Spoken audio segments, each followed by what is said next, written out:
ഇവരുടെ പ്രവർത്തികളിൽ ആരും തന്നെ എതിർപ്പ് പറയാനോ ആ ആ എതിർപ്പുകളോ അല്ലെങ്കിൽ വിമർശനങ്ങളോ ഒന്നും തന്നെ അത് സ്വീകരിക്കാനായിട്ടുള്ളൊരു മനോബലം എന്നല്ല, ആ ഒരു മാനസികാവസ്ഥ അവർക്ക് കുറവാണ്. അങ്ങനെയുള്ള കൂട്ടരുമായി യാതൊരു ഇടപാടുകളും ഇവർ നടത്തില്ല എന്നുള്ളതാണ്.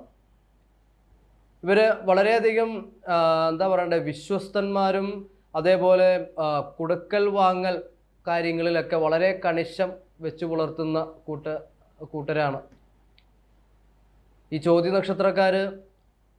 മറ്റൊരു കാര്യം അവരെ പറ്റി പറയുകയാണെങ്കിൽ വളരെ നല്ല ശരീരപുഷ്ടിയോട് കൂടിയാണ് കൂടുതലും ചോദ്യ നക്ഷത്രക്കാരെ കാണുന്നത്. ഇവർ ഏതൊരു മേഖലയിലും ചെന്നാലും അവിടെ സമർത്ഥമായി പ്രവർത്തിക്കാനുള്ളൊരു കഴിവുള്ളവരാണ്.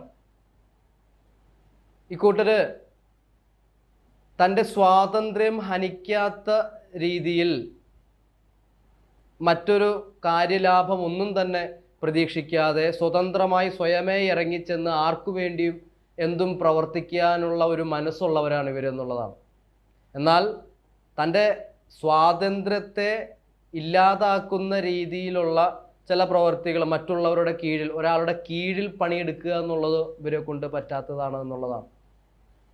ഇവർക്ക് സുദൃഢമായിട്ടുള്ള മനഃശക്തിയും സമയത്തിനനുസരിച്ച് പ്രവർത്തിക്കാനുമുള്ള ഇവരുടെ ആ ഒരു ശേഷി തന്നെയാണ് ഇവരുടെ മുതൽക്കൂട്ട് എന്ന് പറയുന്നത്.